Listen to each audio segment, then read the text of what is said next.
Good morning, everybody. This is video number 27. Video number 27. So it's morning. I'm heading out to Inchelium, looking at a cabin. A friend of mine called me yesterday, and there's a friend of ours. There's a cabin for sale, so I'm meeting him. I don't know how it's going to turn out, but one thing I'm going to do is educate this guy, because whether I get this house or not, this cabin. What I really want from this guy is a partnership, because he lives way out in the middle of nowhere, and there are people who need their homes, who have houses to sell, that he's going to run across, and I'd like him to refer them to me, and what I'm going to offer him is a partnership on those, to where I'm not just giving a bonus, but or I could offer him a bonus, but I think a partnership would be better, because I know his long-term strategies. He wants to stop working.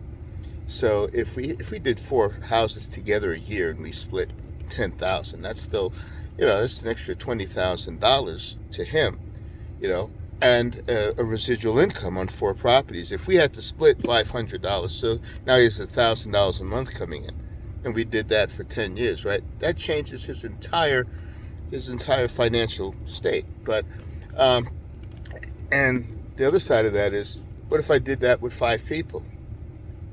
Right? So, which means every year I get an additional $5,000 a month just from doing things like this. So, I'm going to see if I can, and hopefully I get the house, because it's a cabin. It's a 2-bedroom, 1-bath cabin in Inchelium, which is a great place for Airbnb, VRBOs. There's a lake. I mean, not a lake, a river there. It's an ugly cabin, so it needs some work, but he wants 100,000, and Zillow says it's worth 171. Zillow's not that accurate, so I don't know if Zillow's high or low, because I didn't see any comparables out there. I saw some that were smaller, but in better shape. So anyway, so this is where we are. The other one, like I said, the guy said no. I went to take an offer to him yesterday, but he wasn't there. Of course, I should have called him first. But on my way back, if it's early enough, I'm going to drop that offer off to him. I'll give him his full price offer.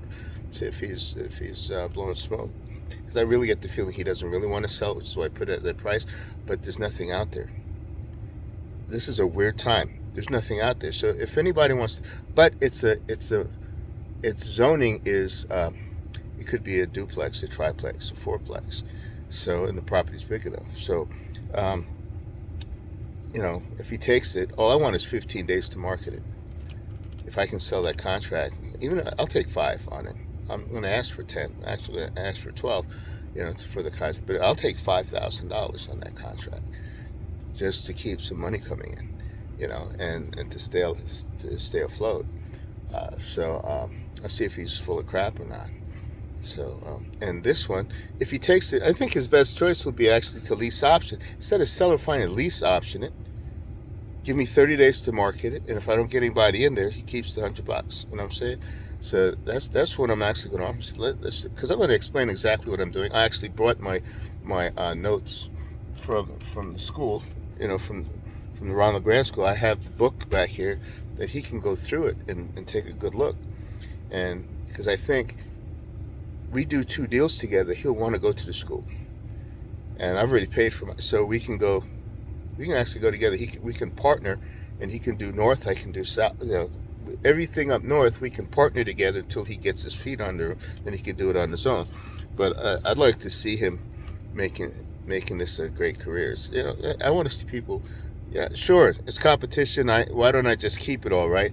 I don't plan on staying in this 100%. My goal in getting deals like this, where I lease option, is getting the buyers who don't qualify, which gives, I have a whole nother business model set up for once I have 1,000 to 2,000 of those names and numbers, that, and it's a whole nother business, that in a year and a half, it'll take me about a year and a half, and I'll be completely free. I'll never have to work again. And I don't think I'll ever truly quit, because I love doing what I'm doing, real estate. I just won't have to do it at the intensity, at the level, just to get things going like I have to do it now. And I'll have shown my kids something, and I'm more interested in the mission aspect. I'm part of a group called Men of Compassion, which is the men's side of WEN, which is Women's Healing Empowerment Network, which is domestic violence. It's a faith-based domestic violence shelter. And as a result of the crap that my ex-wives have gone through, they've, I'm divorced. They didn't know how to deal with the man who actually loved them and actually sought their best interest. So with that in mind, you have a good day, and thanks for keeping me accountable. Okay, bye.